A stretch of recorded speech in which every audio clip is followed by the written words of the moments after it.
It's the Infinite Podcast. Go tell your friends. It's the Infinite Podcast. My God, it never ends. It's the Infinite Podcast with Rob and Clark the Q.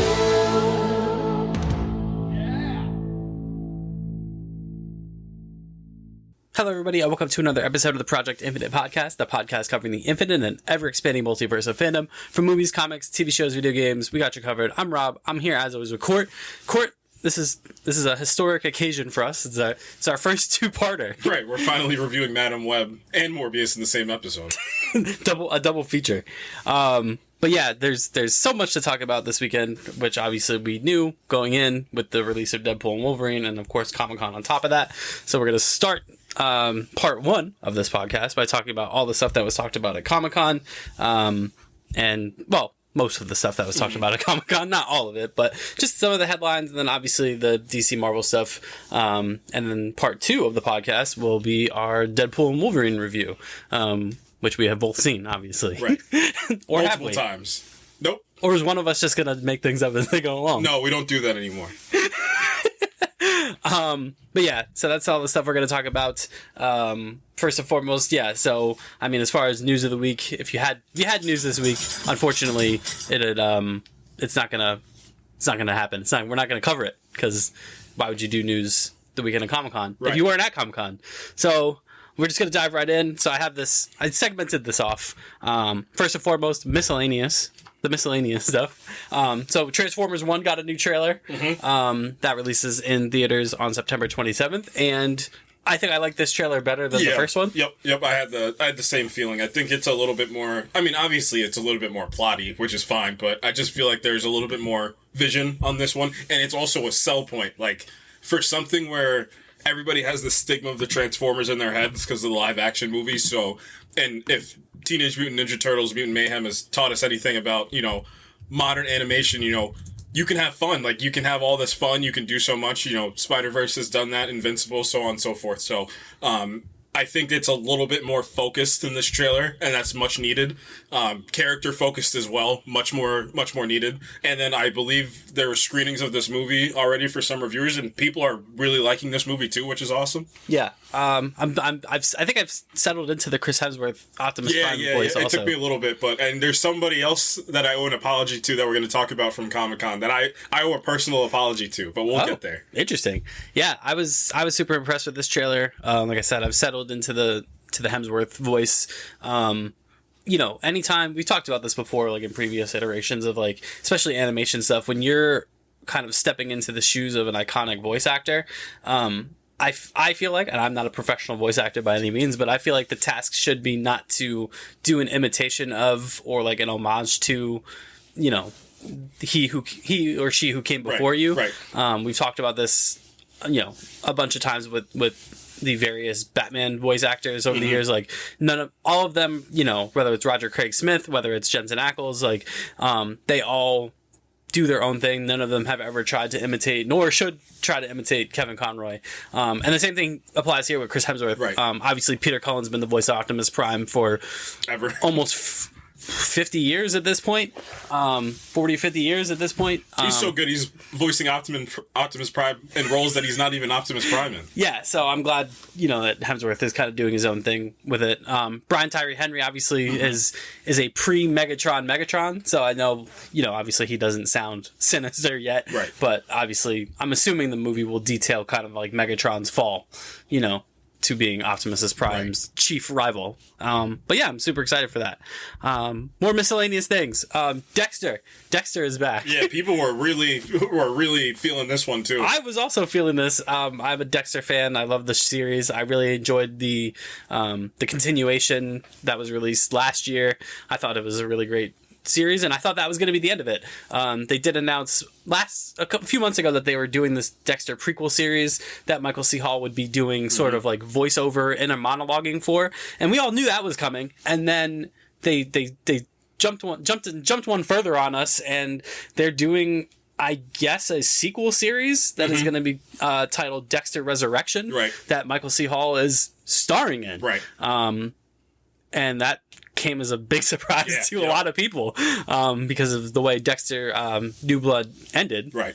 Spoiler alert, he dies. Right. Or did he? Time travel Barry. Or did he? So I don't know if this is going to be a sequel series or like an in-betweenquel series between Dexter Season 8 and Dexter New Blood. I'm all in on the he did not die. Yeah, I mean, the foot title Resurrection indicates it's going to be post New Blood and he's somehow Dexter returned. Right. Somehow Dexter returned. He's going to do this till he's 90. And he really might. Yeah. If he's happy with that, sure. I think Michael C. Hall, this has been his baby for as long as he's really been acting. Right. Yep. I would love to see him do other things, but I mean, this is his bag. He plays Dexter Morgan incredibly well, and if he's happy and he wants to do this and they're ready to rock and roll, then I'm all for it. Like I said, I think New Blood kind of injected a lot of life into that franchise. So yeah, that was a really neat surprise. And then just the last miscellaneous thing, I Am Legend 2 news, that we got. So that's still happening. Stephen Cable Jr. is being circled as the director. I can't tell you how excited that got me because, I mean, obviously he's worked with Michael B. Jordan on Creed 2. We much saw our surprise last summer when, we saw the newest Transformers movie, and we were like, wait a minute. This guy knows what he's doing. And remember, he immediately got the other two films and presumably what would be the Transformers G.I. Joe crossover film. And we were like, this guy, Steven... And I remember when Ryan Coogler didn't go to, direct because I knew he was already busy, Ryan Coogler, so, somebody like that had so much, reverence for what he was doing. Like, you got to get somebody you trust. And obviously, Stephen Cable Jr. is great at his craft. I really want to see what his future holds. And, getting I Am Legend is going to be is pretty cool. Yeah, I think people, he's only 36, which we really bang on about. Similar to how Ryan Coogler was at that time, too. Yeah, and he's putting together, kind of a neat little resume here. So, and I think people really forget, or maybe people don't even know because of how long it's been, but how massive that movie was when it came out. Yeah. The first I Am Legend movie. Like, it was, that was...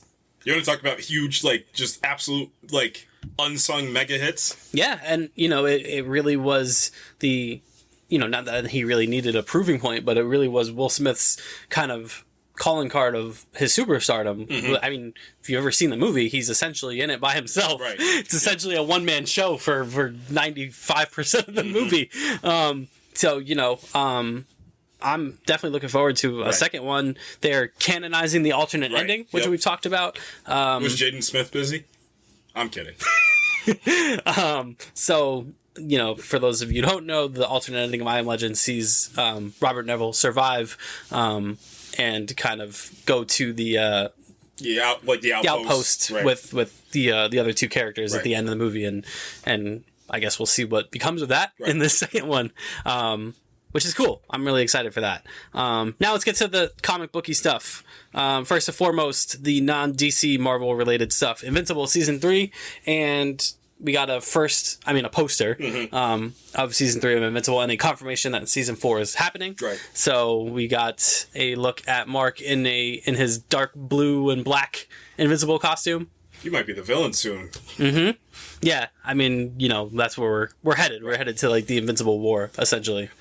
I will say this for Invincible, they're in a bit of they're in no way, shape, or form backs against the wall, but they do need to come out swinging with it. However many episodes they drop when Season 3 comes out, they need to regain the statement claim that they made when Season 1 came out, because that gap they took in Season 2 was such a killer. It was such a social killer for what that happened. And I remember by the time there was another show running, but by the time I think that show had come back, and I think or a movie came out or something was going on. I remember everybody's attention was away from it. Might have been Gen V by that time. Maybe Gen V was over, but it was such a killer of of momentum of a season that if you put that together, it's a pretty. We talked about it. That season's still really good. It's just my level of care had gone. I forgot that the show had even been coming back. Yeah, and I mean it's also kind of.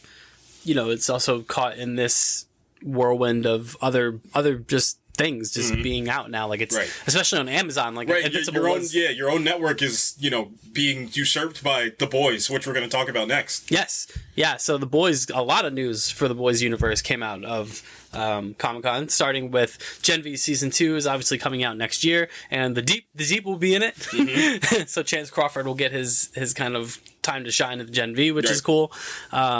And then some Season 5 plot details were released. Jensen Ackles it will be returning for the whole season as Soldier Boy. And I think that's great. Obviously, the post finale stinger of The Boys Season 4 showed Homelander finding Soldier Boy. Jensen Ackles has already basically said that Soldier Boy will be returning as an antagonist to Butcher, which is cool. Yeah, I think that's very cool. And you know what it's going to do? It's immediately going to tell you how straight up formidable Butcher is himself. Like, he's come full circle by the end of the show for this last season. I'm actually really into what this last season could potentially hold. If they can stick the landing, because we know the stigma behind these massive shows, and unfortunately The Boys has reached that echelon of like these huge, you know, showstopper shows that everybody talks about when it's coming out. We know how it can go for a final season, and I have a theory on it that people have trouble it's like a social thing. Like, people have trouble letting go of things. Fair. That's why a lot of times when things end, we associate it with like a bad thing, and I've seen it there's one specific that it's escaping me right now that everybody watched. They're like, it's bad. I'm like, is it bad because it's bad? Is it bad because you're sad that it's done? That's how I take it sometimes. Yep. So The Boys, obviously, it also leans into the craziness of the comic book genre, which comes with the craziness of the comic book fan. So they even have a more uphill battle that they have to climb on top of that. Yeah, and I think reintroducing Soldier Boy and throwing this kind of play the hits. Yeah, the hits. A little bit of a wrench in potentially where you think the season is going to end or where it's going to go. I think it's cool. And speaking of Soldier Boy, we got an announcement that there will be another Boys spinoff taking place in the 50s called Vought Rising, in which it will kind of chronicle the beginnings of Vought and how that all got started. And it will be starring none other than Jensen Ackles as Soldier Boy, and Aya Cash is coming back, you know, as she will be, presumably she'll be Liberty in this spin-off show. So they will be the two leads, and obviously this makes a ton of sense. We've kind of spoken, you know, both on the podcast and off the podcast about Jensen Ackles as a leading man, as a superstar in his own right, and you know, this makes a ton of sense. I can see in something like this, if they, you know, retroactively, it might be a little bit more difficult because he's an a-hole, but I wonder if they're going to try to peacemaker him a little bit, make him more of like a... Well, he's just so freaking... I mean, even in Season 3 of The Boys, like, he was a horrible person, but it's just the way Jensen Ackles portrays him that you can't help but, like, admire him. Right. So, like I said, I wonder if they're going to try to do a little bit of a peacemaker version of this where, you know, it's kind of... It's not that simple. That's all I'm asking from this, is like, we know Homelander's the villain of the... Some people don't know that he's the villain, but he's the villain of The Boys. But, like, it's not that simple. It's not that simple. We know, like, he's a horrible person, human being, but, you know, it's not that simple. And we saw it in episode 4 of The Boys Season 4, which we'll talk about at some point, too. Like, it's not that simple. That's all I want from my villains, is a little bit of complexity out of them. And I think we're going to get it out of this show. Bringing Stormfront back, too, is kind of another point to that. Yep. Because, I mean, this is different.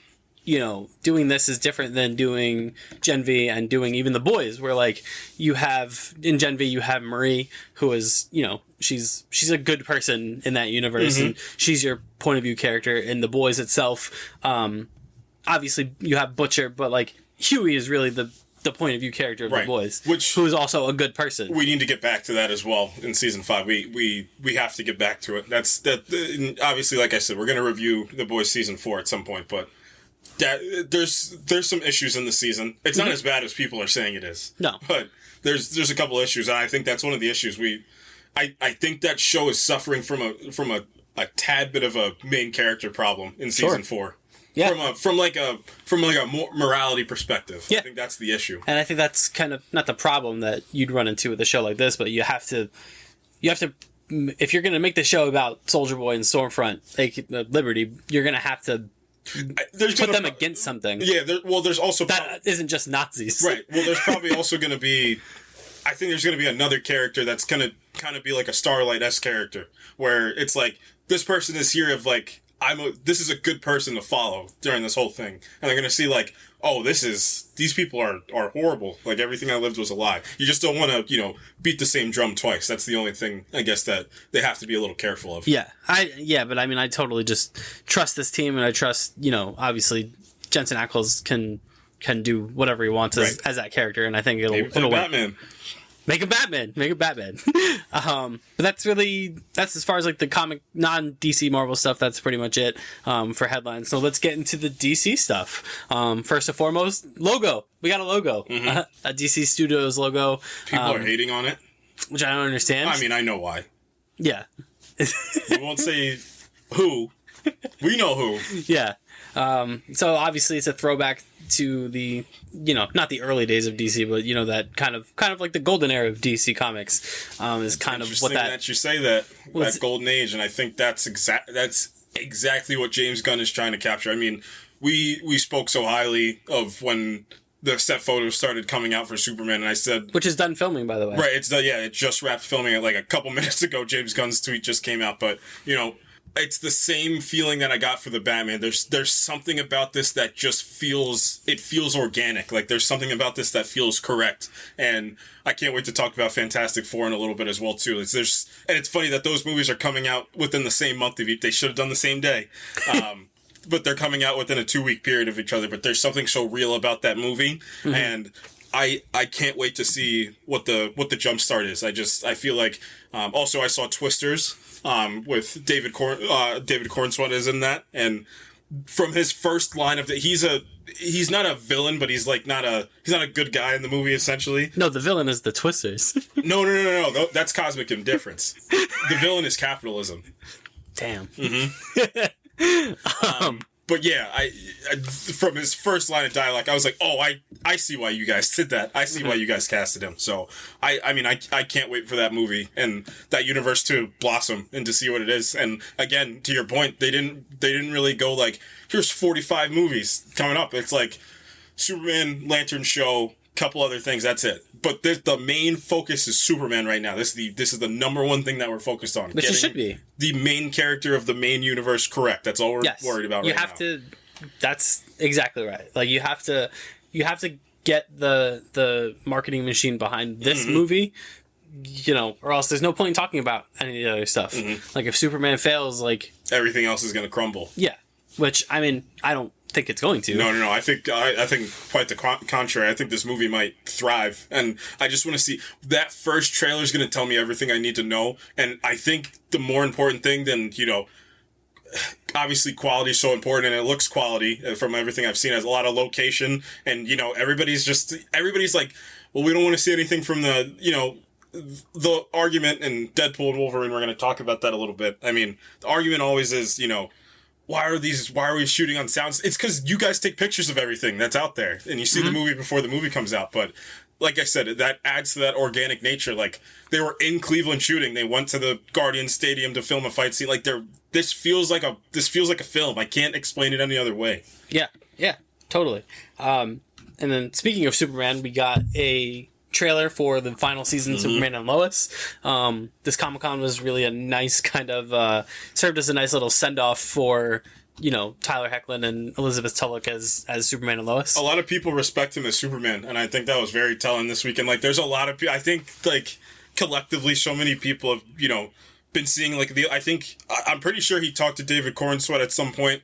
He was with Jack Quaid at some point, because obviously he voices him in the Adventures of Superman. But there's something that's so homely about his Superman, and just something so vintage almost about his Superman. But it's a modern take on the house husband. I think it's such an interesting take. We said that since season 1. It's like, yeah, we watched him, like, I wasn't expecting this. I wasn't expecting like a wholesome, like, because we were so used to Cavill's Superman, where it's like, I wasn't expecting like this dad just to it just so happened to be Superman, but like compelling television behind that as well too. And I mean, he even said, like, as part of their panel, like, he knew when he originally signed on to portray Superman, he knew that they were kind of operating on a expiration date. Like essentially, Yeah, like yeah. he knew he couldn't play Superman forever because obviously the reason that this even became a thing is because the movies failed so spectacularly, and like there was no like real plan for a Superman on film again, so they kind of kicked the character down to TV and just kind of let Tyler Hoechlin cook. And the creators of the show too, and I like to think that you can watch the first episode as its own movie of Superman and Lois, and I'll never forget the reaction when that episode came out. We were like, wait a minute. Is that budget I see? Is that money put into this thing? Yeah. So that's awesome. I just obviously I'm gonna be sad when this show is over. Like I truthfully was so into the show. They've done a lot of cool things. They have done a lot of good. They hit a bunch of major comic beats too, which a lot of these shows struggle to do. And they hit. I mean, you hit Doomsday, you hit Lex Luthor, you hit Bizarro. You've done the the League of Supermen. Right. Yep. You've done so much. Starting with like one of the craziest reveals in modern TV with the John Henry Irons reveal, which nobody saw coming. Yeah, that was wild. That was insane. But there was just a certain, you could tell there was love for not only this character but this cast the whole time they were making this show. Yeah. And that's what you want. That's what you want out of television. Like, if everybody's comfortable doing their thing, that just leaves room to just make something that's special. And I think that's how I can describe Superman and Lois. Like, however you want to split it, somebody can say this dumb CW show. Like, no, like, they actually cared about what they were doing day in and day out. And it shows. It shows what you get. And then, obviously, this final season is going to be adapting Death of Superman. Right. That's going to be the plot of this season with Doomsday showing up, which, I don't mind the Doomsday origin of this show either. Like morphing him from Bizarro and making him Doomsday. Like, I think that was a cool, again, like a cool twist on a familiar story. Like Lex Luthor manipulates and experiments on Bizarro to make him this indestructible Superman killer that becomes Doomsday, which I thought was super cool. And then Tyler Hoechlin also said that despite the budgetary constraints, despite the the shortened episode list, he said he feels that every character that we've come to know in the last 4 seasons is going to get a fitting kind of conclusion to all their arcs.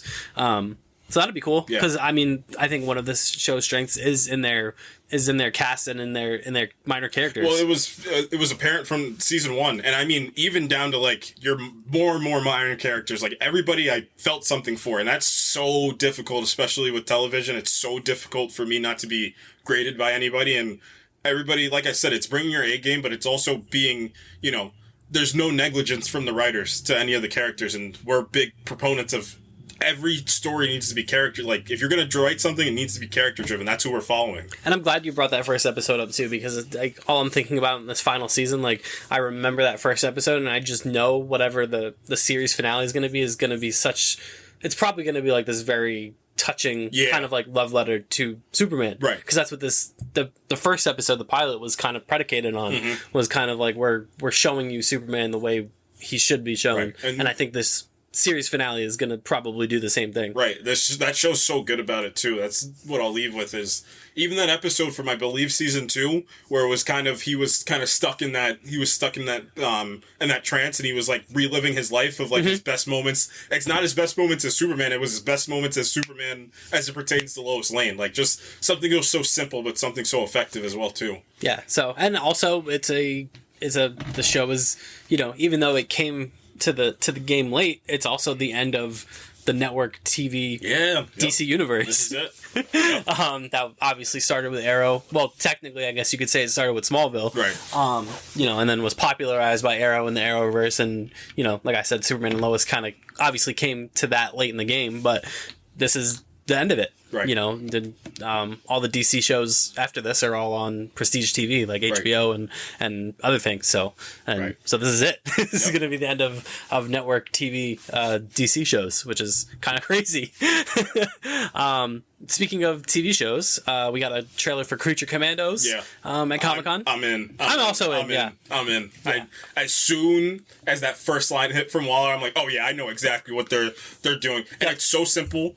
it's something so effective. Like, if you can discover tone out of the gate and not have any questions about tone out of the gate, and you can probably litmus test. You can throw me a trailer for something, and then you can probably say, how did the tone feel in that thing? And if it's just like, I don't know if this is a comedy, I don't know if it's trying to be funny. That's one of James Gunn's strengths, too. Exactly. And Guardians 3 is like, that was the first one, or not the first one, obviously Guardians 1 does it, but Guardians 3 is like, in my opinion, his magnum opus of like, I'm gonna gut punch you right in the beginning of the movie. You're gonna know exactly what type of movie this is out of the gate. Yeah, and same thing here. Like, it's just this ridiculous kind of Suicide Squad adjacent show that's gonna feature these disposable but also endearing, funny characters. Like, this is essentially what you're getting, and that's perfect. Speaking of Suicide Squad, though, Joel Kinnaman is apparently coming back in Peacemaker, which obviously raises some eyebrows. Yeah. I don't think it's going to be that simple. I mean, it'll probably be, kind of, I don't know. I mean, it's a comic book universe. They're going to find a way. Is he going to come back as, like, Peacemaker's, like, conscience? That would be interesting. But I think he already dealt with everything he needed to deal with in season 1. Like, from that perspective. Like, I feel like we already did that. Like, we've already been there. He's too far gone. Are they going to do the tweet? The viral tweet when Peacemaker puts on Rick Flag's costume. Peacemaker, what a joke! Rick Flag, what a joke! But I think it's cool. We don't know a ton about the season 2 of the show. No, we just know he has a new suit, and a new opening credits. Right. Dance routine. And Joel Kinnaman. Yep. 3 recipes for success. A dance number, Joel Kinnaman, and a new costume. Right. That's it. We got another trailer for The Penguin. Yeah. Which, it's The Sopranos, but it's DC Universe. I'm cool with it. And I mean, I'll just keep this very simple. It's just, you're led by an Oscar nominee. Like, you're fine. You're in good hands. You're on HBO. Like, obviously, also Matt Reeves is heavily dipped into this as well, too. Is he directing any of these episodes? I'm sure. If he's directing, I genuinely think from the bottom of my heart that Pattinson's going to show up. I don't think there's any earthly shot. Well, he has to. You can't just let the Penguin run rampant over Gotham for 8 episodes. Well, Batman deals a lot with being on the ground, and Gotham's underwater when the show takes place. So he's just perched up there. He's like, "What are you guys doing down there? Crime? Like, stop it." That'll Stop be like the crime. That'll be the end of the series when he's just like, Batman's like, "All right, that's it, enough." Right. But seriously, it visually looks great. I mean, it looks great. The acting's probably going to be great. Like, whatever you wanted out of Secret Invasion, this is probably going to be a better payoff for, like, That's a great point. adjacent show that is the whole cell is like, we're going to do the acting. Like, no, they're actually probably going to do the acting. Yeah. All the casting is phenomenal, too. Yep. And, and then also segues into the Penguin will be back. The Penguin will return in the Batman 2. Batman Returns, you say? I see what they did there. They should call it Batman 2 Batman Returns. Why Batman? The Batman Returns. The Batman Returns. Oh, man. Not bad. The Batman and Robin. Oh, yes. Just remix all the Batman titles. Just the Dark Knight Rises. That's how you know it's a Matt Reeves joint. Cloverfield. He didn't do that movie. No. He's just taking over. He's just crossing over into other genres. The Twisters? Yeah, the War of the Planet of the Apes. The War of the Planet of the Apes. Matt does in that title. Directed by Matt Reeves. Directed by the Matt Reeves. Man. The Penguin. Also, the Penguin. Also, I forgot Clancy Brown was in the show. Yeah, and I saw him and I'm right. like, yes. Right. It's pretty good. Awesome. Salvatore Moroni. He doesn't... Don't say it, because I know what you're going to say. That he doesn't sound like a Salvatore Moroni? He just sounds like Clancy Brown? Right. Which is just his bag. Look, Denzel's popularizing it now with Gladiator. Yep. He's like, accent? No. Yeah.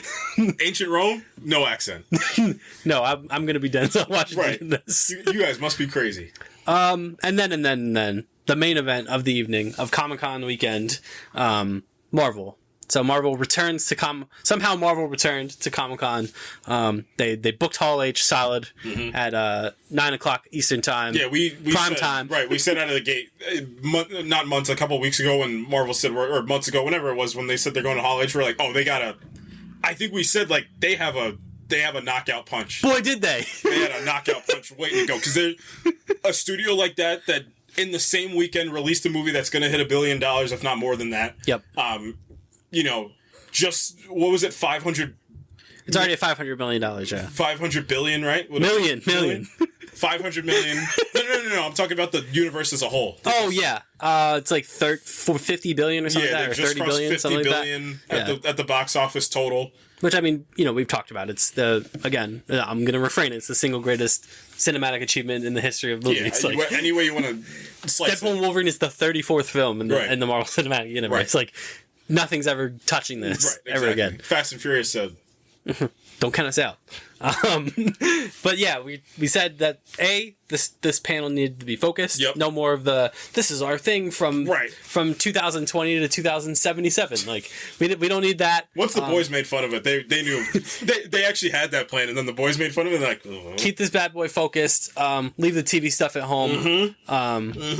You know, just give us 3 to 4 movie announcements. Bring the cast out. Yep. And, you know, they checked all those boxes. Yes, they did. Starting with Captain America 4. So we got, apparently there was another, you know, stuff was shown. People were really impressed with. Are we allowed to talk about the stuff that was shown? I mean, I didn't see it. I heard what was shown. Yeah, everyone has heard what was shown, yeah. So, in this footage, the big thing is that you see Ross transform into Red Hulk at the White House, that's going to be nuts. Yeah. I can't believe that Harrison Ford is doing this. I genuinely cannot believe it. Also, he was there. And he's having a blast. Oh my god. I was I couldn't believe it. I thought he was going to... Because we called it, like, months ago. We were like, oh, he's going to be grumpy old man. Grumpy Gramps. Like, I can't wait till somebody asks him about the word adamantium and he hits him. Well, he did... There was a bit of that. Right, when someone asked him about... what was it? Someone asked something... Like... I forget what the question was. Feige said, do you understand how my nerd brain is going to operate hearing Indiana Jones say the word adamantium? Yeah, someone asked for, something... It was something Indiana Jones Marvel related, and he was just like, I don't care. And I'm like, there he is. Yeah, yep. You can't trick me anymore. But he came out, he did, a Red Hulk mannerism, right. He's weirdly protective of Anthony Mackie, which I think is awesome. Yeah, I think that's incredible. Yeah, I was not prepared for locked in. I'm all in on this Harrison Ford. I think that Feige probably met with him. And he's like, do you understand that you're Indiana Jones and Han Solo? You are one of the most important actors to ever live. And in terms of pop culture, you are one of the most important. Now you're in the pop culture universe.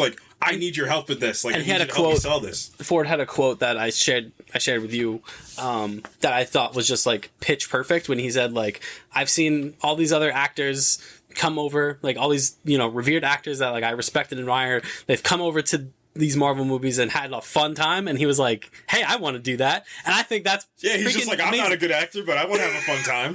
I think that's a perfect attitude. Mm-hmm. For someone like Harrison Ford to have coming into the Marvel Cinematic Universe, he's probably seen at least a couple of these. He probably saw everything that that William Hurt was in. Yeah, he's probably heard from some of his contemporaries. Right. I'm sure he talked to Robert Redford and been sure. No, that makes complete sense. Talk to his contemporaries that have acted. Samuel L. Jackson. Yeah, probably were like, is this good? And Samuel L. Jackson's look at my paycheck, of course. This is great. So Harrison Ford's coming over. He's all in. He's all here to have a fun time. And I think I was unprepared for that angle. Mm-hmm. So now the stonks of Captain America 4 have gone up because I think Harrison Ford is going to give us a little something. And Feige talked, just plot related. Feige talked about it. It's getting back to the roots of what Winter Soldier is. That's what the big sell of this movie, and we said it, the world level, we're getting back to that world level, espionage, thrillers, something that Feige and I think that that Anthony Mackie and Harrison Ford said that Joaquin Torres Danny Ramirez is the standout of this movie, mm-hmm. and the breakout star, which I'm super excited to see what they do with him as well. Yep. The Tiamat thing was confirmed. Mm-hmm. That big Celestial is going to be pumping out adamantium. Yep.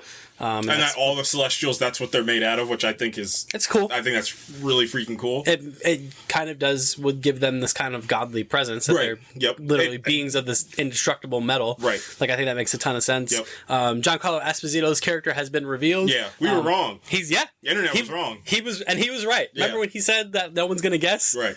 He was right. Right.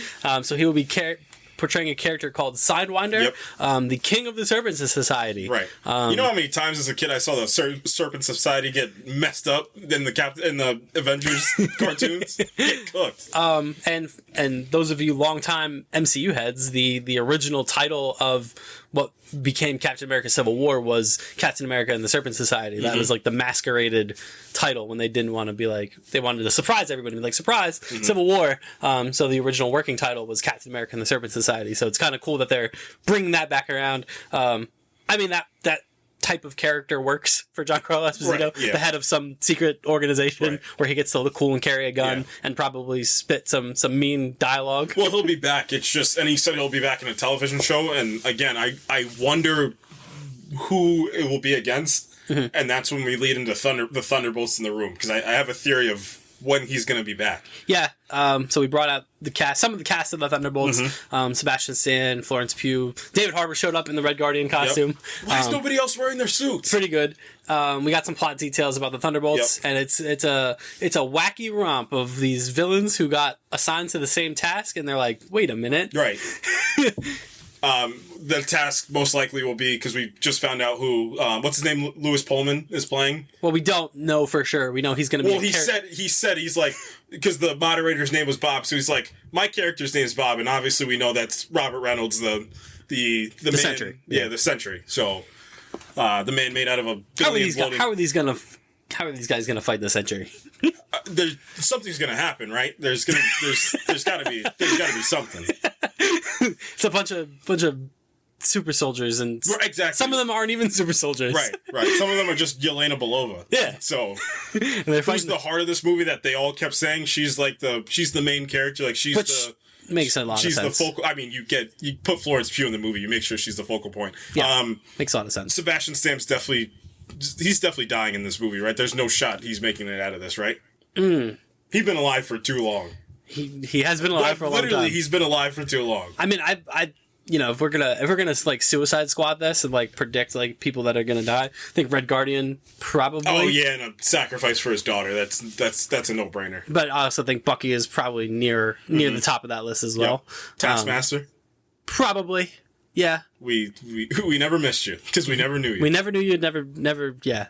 And then I forgot Ghost was in this also. And then Wyatt Russell popped up. Oh, that's the character I'm most excited for out of this whole thing. And I think we've sung to the mountains how good we think that performance in Falcon and the Winter Soldier is, and how much more we needed to see of that. Because again, it's the whole thing that we talked about. So it's not that simple. It's not him just. And I just rewatched Falcon and the Winter Soldier after the trailer came out, and the best angle they take from episode 2 is like the end of episode 1, he has the suit on. I'm like, I want to hate this guy. And then they start this beginning of episode 2 and you're like, he's not a bad human being, right? Like, he's not a horrible person. Like, now I feel like I want to hate you so bad, but I don't necessarily have a reason to hate you too much right now. So I want to see more from him. I know he's probably going to try to be the leader of that team. I think that's going to make a great dichotomy between him and who the real leader of that team is going to be. It's probably going to be Elena. So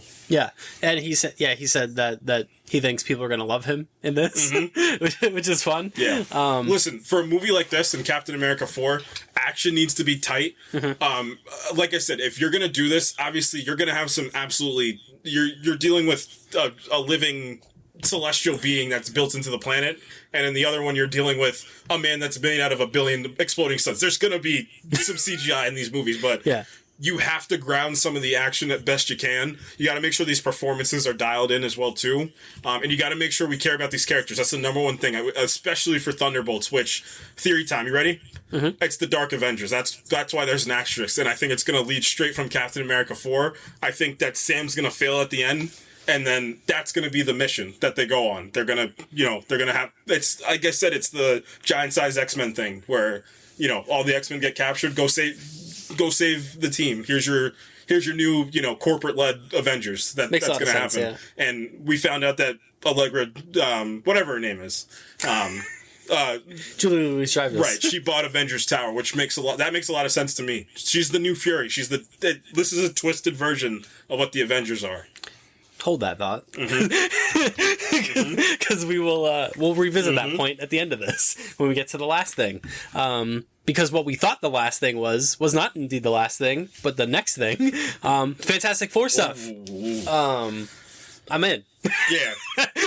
Can I cook for a second? Yeah. Man. So at Hall H, they showed this. Essentially, the cast got together 3 weeks ago. Matt Shackman got them all together on a soundstage, it appeared to be. And it looks like some of the stuff was practical, though. Like, it looks like pieces of the set were built. So, again, we always sing to the mountains that it's not about what you do, it's about the personnel you have to execute the thing that you do. And I think Shackman's dialed on this. Like, I think he is absolutely like, no, nobody else is touching this will be my Fantastic Four through and through. Like, whatever movie they get out of the MCU, it's going to be a Matt Shackman directed. And, man, this is my apology to Pedro Pascal, who I said on here, I was like, I don't know. I don't know. The second he was in that science class and he says, you guys want to see an explosion? I was like, yeah, that's Reed Richards. That's Reed Richards to the end of the day. I hope all the nerds also learn that it's not always about looks. Like, it's just not. My big one for that is, I can give you a whole bunch. Like, we want to talk about looks, then why is nobody mad about Vigilante from Peacemaker? He doesn't look like he does in the comics. He looks nothing like him. So, I don't know why now everybody's mad. I mean... Right. You know why. Right. But, yeah, I totally agree. I'm all the way in. Just the way that this cast talks about this movie. You could really tell they're like... And you know who I knew it from? I knew it from Evan. I knew when he was just like, this is something very different than what you've seen out of, like, it feels like they made like a film. Like, that's what I got from this. It feels like a film was made out of this and not like that Giacchino score too. Like, Giacchino is confirmed, obviously, doing the score, which is obviously great. He's one of the best going right now. Right. New title. Right. It's going to be Fantastic Four, The First Steps. Yeah, and we learned, small, minor, ancillary, like, overarching touchstones of the plot. Nothing detailed, but more of like it's supposed to be, it's supposed to be kind of an homage to the space race. That's what this movie's about. It's set in a alternate, futuristic New York City where... That I think, is maybe the most important detail. And Vanessa Kirby said they all got together and they watched Apollo 13. Like, this movie is like, they're trying to... I don't think, obviously, that's not going to be where they get to. And, like, once we start the movie, like, whatever they just showed in that piece, if they decide to actually shoot that stuff, like, that'll be, like... I think one of the theories, like, that's like a... You know how, like, the propaganda films, like, it'll be a propaganda film for the Fantastic Four. Yeah, and, that point about the setting, I think, is super important, especially as it relates to what we're about to talk about in a few minutes, in that we thought that this movie would just be set probably in an alternate universe, but in the 60s. Right. Like, the actual 60s. Right. But what this is actually doing is it's this retro-futurism 60s... Right. But, like, it's the future. Right. Like, technology is, like, obviously more advanced than it was in the 60s. So, like, whatever this alternate universe is that this movie's taking place in is vastly different than the mainline Marvel universe. Right. Which, we'll talk about the other thing in a second, because I do want to keep talking about the Fantastic Four. But I think that's a really interesting thing and something that I wasn't really expecting. No, I mean... For it to be, like, a totally different thing. Like I said, and I think this is going to be the most important point that I keep going to. Like, obviously this cast is great, but I think Shackman's like absolutely locked. Like, he's locked in, and he knows he's like. And remember in the WandaVision days too. Like, remember the absolute like draw that show had when it was coming out. Like, he might be able to pull something like that off again for even more famous characters. Like, if he's able to do something like that, but like I said, like, one of the most important things, there's something that feels real about this. Like, I've never seen something like that out of the MCU before. I've never seen something like that. Yeah. Obviously, it was shot in an iPhone and we didn't see the actual footage, but just the character, like, man, when he's walking with Sue and he's just like, family dinner every Sunday at 8 p.m. We were trying to make sure I'm like, holy, like, what are we, like, just like the like, I get the Apollo 13 16 millimeter film that they were doing, like, kind of chronicling them, like, when Ben and, Reed are like, the best pilot, I know he's like best looking, he's just like, I guess, like, yeah, 3 weeks together and they're already like they already feel like we might be onto something. I mean, if you've seen any of the clips out of Comic-Con of Vanessa Kirby and Pedro Pascal, like, they are just like... They should just get married. Like, holy moly. Like, there is chemistry, like, just off the absolute charts. Yep. Which, I mean, that's always been his gift as an actor. Is this incredible, you know... And, like, we talked about it last week, like, just the amount of stuff, high-level stuff that he's done, and the freaking guy... does not stop. Like, he is out promoting everything he's in. I made the joke that he's the actor that The Rock thinks he is. Right. Yep. Everybody loves him. Man, when because he obviously he got called out last during the Comic-Con panel for Fantastic Four. That place erupted when he walked out there. Like, they loved the Spider-Man 3. They love me. Like, they love that guy, and rightfully so. He's earned it. He's earned it, and then some. So, and we got a little bit of Galactus. Yes. Ralph Ineson is Galactus. Big head. What do you mean he's not a space cloud? Not my Galactus. Not my Galactus. Big head. Yeah, Kirby inspired. Good job. Yeah. I'm excited to see how he looks. Yeah, just on a grand scale, too. I hope he boxes a Celestial in this movie. Well, that's what I was thinking. Like, I just remember the Eternals, and I remember how freaking cool Airship looked. Yep. And I'm like, if they could do something like that for Galactus, that would be wild. Right. Any predictions for this movie? Any plot details you think they're going to hit? Anything? Obviously, there's one nuclear one we're going to talk about in a second. Yeah, I was going to say that's probably the biggest one. But man, I think there is going to be something to this idea that now I think what we're getting is we're going to centralize the next thing on to these. I think this universe, the Fantastic Four universe, and the main MC universe are going to be our two point of view universes. I'm going to add one for you, and then 10-0-0-0-5. Those 3 points will be the 3 focal points of whatever conflict we get to.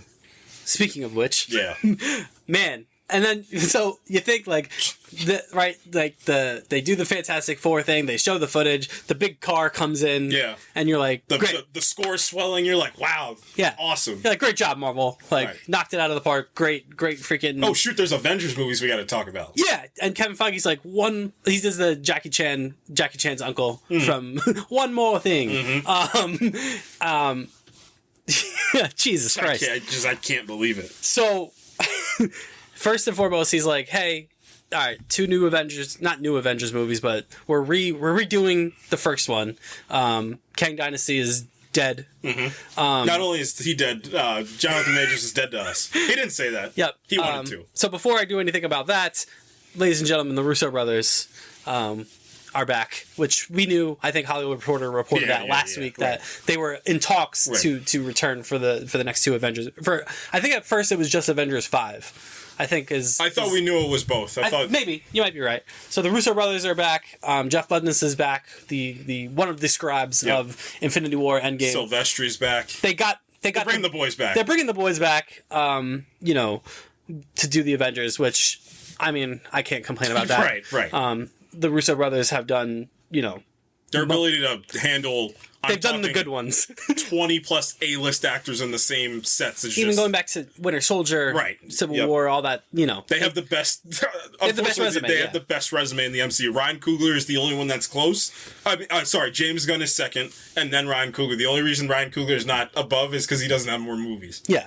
So the Russos are back, and then they said, Avengers 5, no longer the Kang Dynasty. It is now Avengers Doomsday. Huh? Big green font, Avengers Doomsday. Somewhere Jonathan Majors is punching air. Yeah, man. So big green font, Doomsday. Yeah, a whole bunch of Doctor Dooms walk out. And you're like, I wonder if Doctor Doom is going to be in this. One Doctor Doom was shorter than all the other Doctor Dooms. And he had a different suit on. He did have a different suit on. That must be a character actor under that mask. Yeah. Who is it? Who's in the mask? Is it Jared Leto? You saw that video of that guy screamed, Jared Leto. Arrest that man. Arrest that man. Jared Leto and that man. Arrest both of them. So our pal Dr. Doom gets on stage. He rips his helmet off, and it's Robert Downey Jr.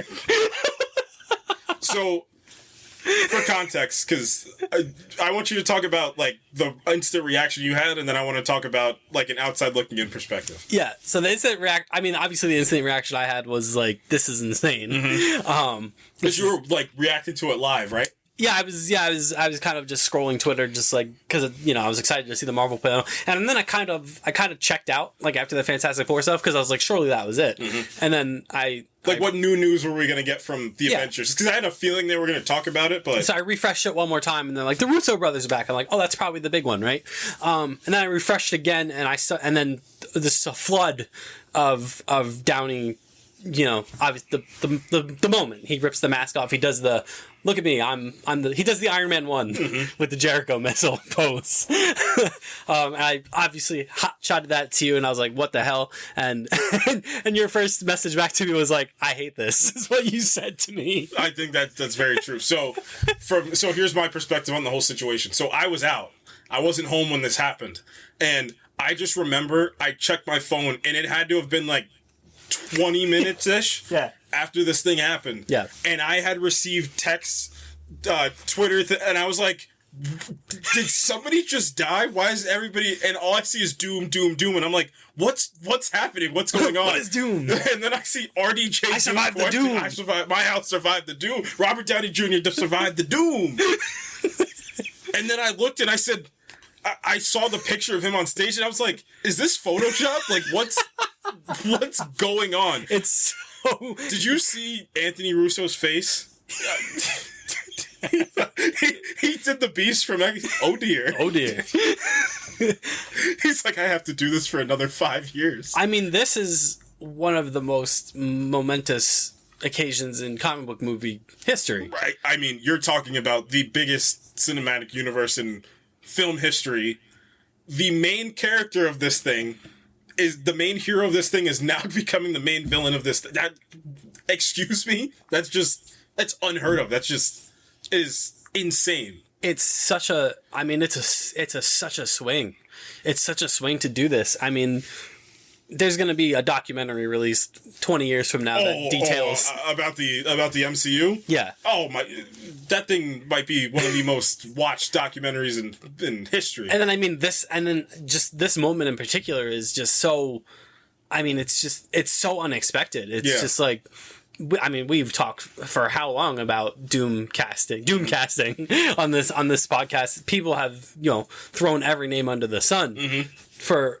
I don't think. I mean, so full transparency, we went to see Wolverine and Deadpool, and that night we got out of there, and we were just shooting the shit, and I was just like, what do you make of this Robert Downey Jr.'s Doom rumor that just started circulating? Yeah. And we both agreed. We were both like, no shot. Yeah, right. And then the next day, I'd never been so humbled in a day. It was insane. Because how would you? How? So, I mean, and you unfortunately talked me off the ledge. You got me back into thinking and then I added my cynical nature of at the end of the day, this is business, right? Like for them, that was a business decision because yes. Did you hear Hall H? You could have heard Hall H from across the country when he took that mask off. And that's exactly what, the Bob Igers of the world wanted.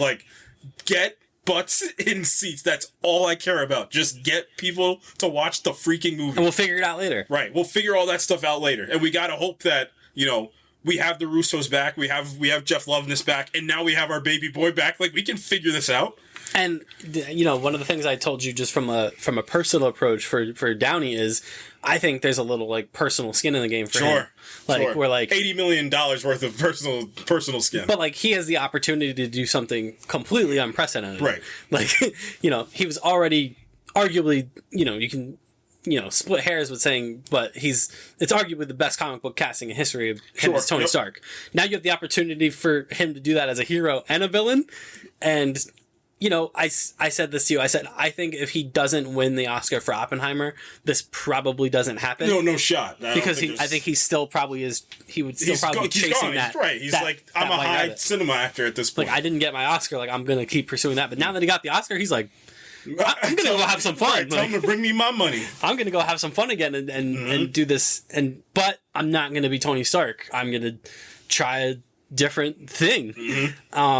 And I mean, the quality of actor that he is, it could work. It could work. And that's what you sold me on, of like, you're not seeing the potential, you're seeing the downfall of what could be, or what you think will be, instead of the possibility of what could be. And what could be is you solve your villain problem right there. Essentially, not only do you get the most important, one of the most, if not the most important Marvel Comics villain into live action against the Avengers, you get one of the biggest actors on the planet to play him, that already is familiar with the directors, already familiar with this universe. Yeah, I think, was it Downey that said that he wouldn't have done it? If the Russo brothers weren't back? Yeah, he said that was a non-negotiable for them.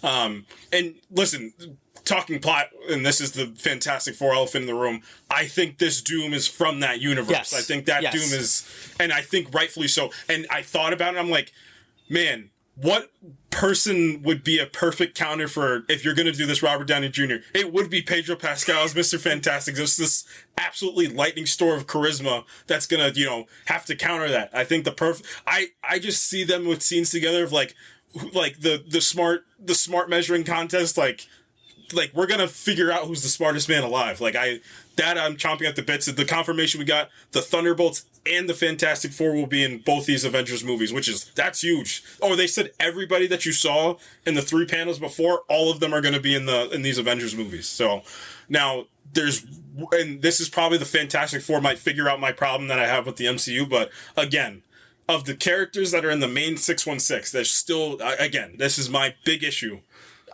There's no main character still. There's still not somebody that's like, and that's the beauty of what Robert Downey Jr., Chris Evans, and Chris Hemsworth were doing, especially Robert Downey Jr. Like, when he came face to face with Thanos in Infinity War, like, those were the two main characters. You knew it. Like, those were the perfect opposing force. I don't care physical ability, anything like that. I just fear that, one side's coming in with a kill shot on the Doom end, and there's just nobody that's like, not like ability wise, I'm talking about actor, like there's nobody that's like countering the point. And like I said, they're probably superseding Pedro Pascal to be the one. Yeah, and most likely Tom Holland as well.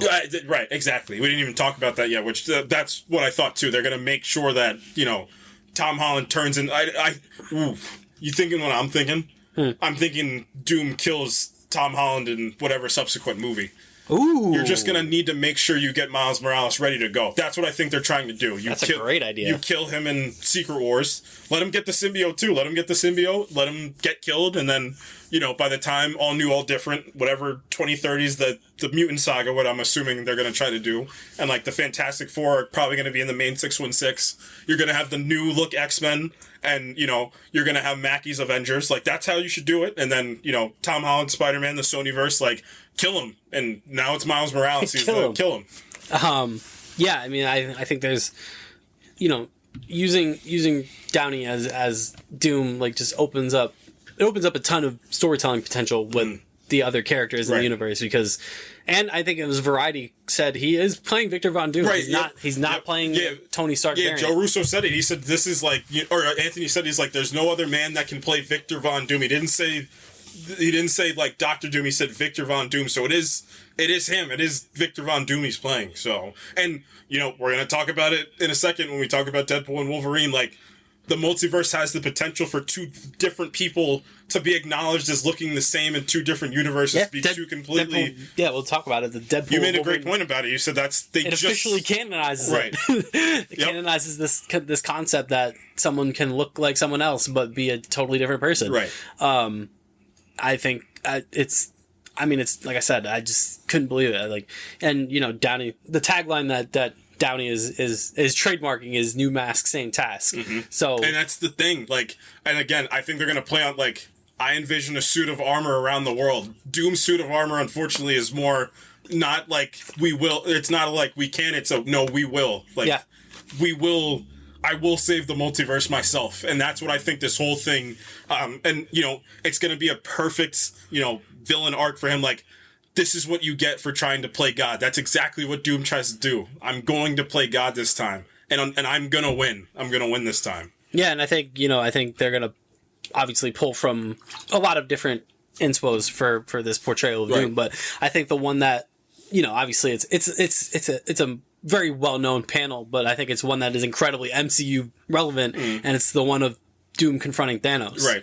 I think you want to do like a Tony Stark, Robert Downey Jr. like mirror, have Doom face off with the Thanos of that Fantastic Four universe. Right. And just do the panel. Right. Where he vaporizes Thanos. And like murders him right there in cold blood and says, this is, you thought you were power, you're nothing. And Thanos had the gauntlet too. It's like, you're nothing compared to the power that I have. Yeah, so I think that's a, and obviously he's going to be probably a post-credit scene of Fantastic Four. Oh yeah, they're gonna bake that in. That's gonna get a massive crowd pop. And like I said, keep it simple. Like, he is that universe's RDJ. He's that universe's Victor Von Doom.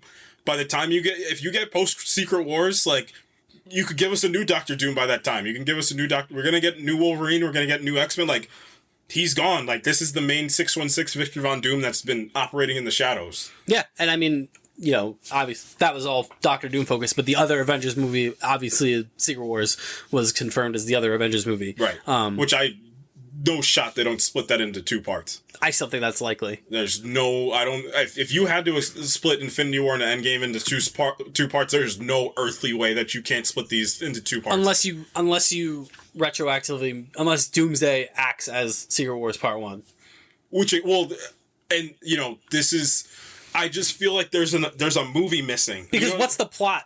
We know what the plot of Secret Wars is, but what is the plot of Avengers Doomsday? It's time. It's Hickman's time runs out. That's exactly what it's going to be like. And we got to talk about Deadpool in a second, because all this stuff I think is leading up to what's about to happen. Like, the collapse in the multiverse is about to start happening. Because Doomsday, to me, just the title, the marketing reads. I just thought of an insane theory. It just reads like how Infinity War was. Thanos was the main character of Infinity War. Doomsday is going to be Doom is the main character of that movie. Right.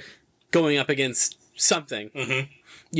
Is because I think that's what get lost is how do you go from Fantastic Four, et cetera, to Avengers Doomsday. Like, you're right in the sense that it does feel like there's a movie missing. Yeah, and again, it's the movie missing, in my opinion, is we need to put the Avengers back together. The Avengers are still not back together. I know what they're going to try to do. They're going to, like I said, I think the Thunderbolts, like the tagline right before the movie starts, is it's going to switch to the Dark Avengers. That's what they're going to do. But again, I don't know what Anthony Mackie did to anybody. Obviously he's getting his movie, but like, there's Avengers floating around everywhere. Just focus. Like I said, there's something that's missing in between Captain America 4 / the Thunderbolts and Doomsday. There's one Avengers movie missing in there. We could have had it with what I thought they should have done, and they should have kept the Skrull invasion for the movie. Anthony Mackie gets this team of Avengers to deal with a threat. Like, he gets his, let's just say he gets 10 Avengers. You get She-Hulk, Ant-Man and the Wasp are around. You bring Tom Holland back. Like, whoever you pick for the team, half of them are Skrulls right out of the bat. And he's like, oh, shoot. Like, I really, like, this is my first debut as the leader of the Avengers, and, like, yeah. I can't figure this out. Like, this is the worst case scenario. I don't know who's who. You kill one of them on act, like, that could have played for a great way to introduce this new Avengers team into the MCU and add genuine fear. Yeah. Like, Age of Ultron does that pretty well, but then they deal with it. Like, this could be something where, like, this pushes for a little bit. And, I mean, with that announcement, it eulogizes Kang the Conqueror in the MCU. R.I.P. Like, that's it. I will remember you. Yeah, I mean, all the Jonathan Majors stuff aside, something about that character never got off the ground, ultimately. It's funny, I'll even go further to the point. I agree and disagree. It's just where it got off the ground is unfortunately had to have been in a TV show. Yep. Which we learned the hard way sitting there in Deadpool and Wolverine, that people don't watch TV a lot of the times. Not as much as we think.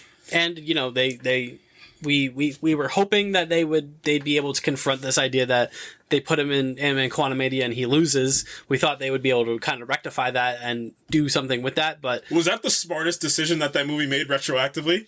He did lose.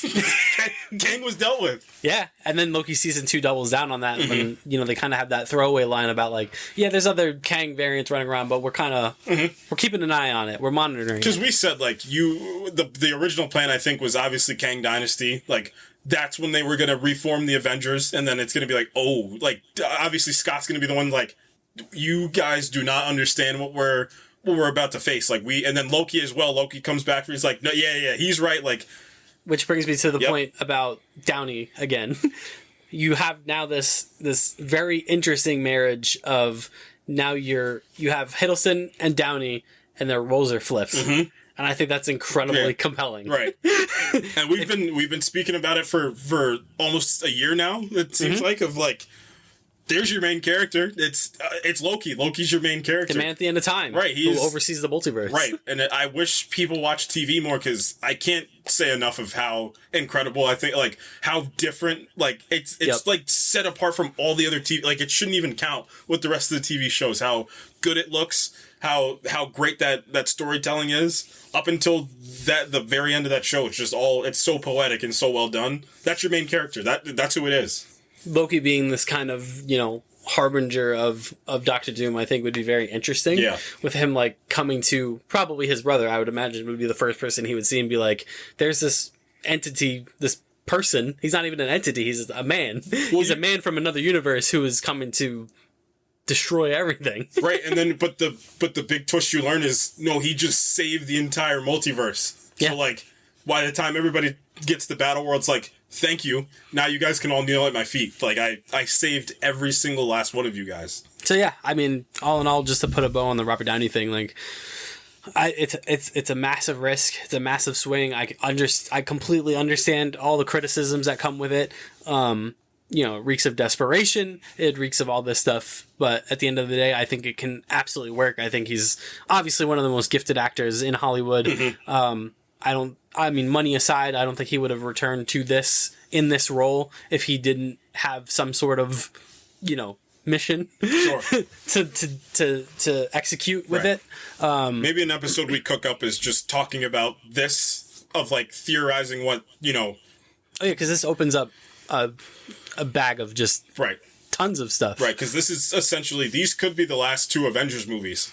Like, genuinely speaking, like, because whatever in the future, if they decide, because what we thought walking out of Deadpool and Wolverine was, we thought that Avengers 5 was going to be Avengers vs. X-Men, and that would have been a better way to lead up into Secret Wars. Before we knew about this Downey stuff, like, we were like, what a better way, like, put 10005 against 616, and, like, the universes are collapsing, like, just like Hickman's comics. Like, it's these two universes that we loved all of our childhoods and all of our lives finally battling it out for the last piece. And then who walks out at the end but Doom to save whoever he wants to put into Battle World. Yep. But no. Robert Downey Jr. just had to play Dr. Doom. New mask, same task. That's going to be, someone's putting it on a t-shirt somewhere. That's hard. That's kind of hard. It's kind of hard. Leave it to RDJ to come up with something like that. And he also said, I love playing compelling characters. So, I look, at the end of the day, whatever side you fall on this Robert Downey thing, you're gonna watch.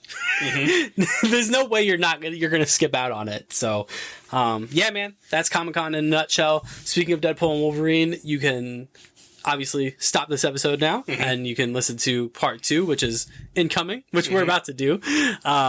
So you can follow us on Twitter at ProjectINF_pod. You can follow us on Facebook. You can follow us on Instagram at the Project Infinite Pod. And stay tuned for part 2 of this weekly podcast. This was the Comic-Con portion, so jump on over to the Deadpool and Wolverine part 2 review. Thank you. I'm not going to do a full outro. I'm saving that because this is technically not the end of the episode. So we'll see you for part 2. Oh, we did an Infinity War Endgame. Yeah. Look at us. Did we just lose? Did we just review? All right, guys. We'll see you for Deadpool and Wolverine. Goodbye. Peace.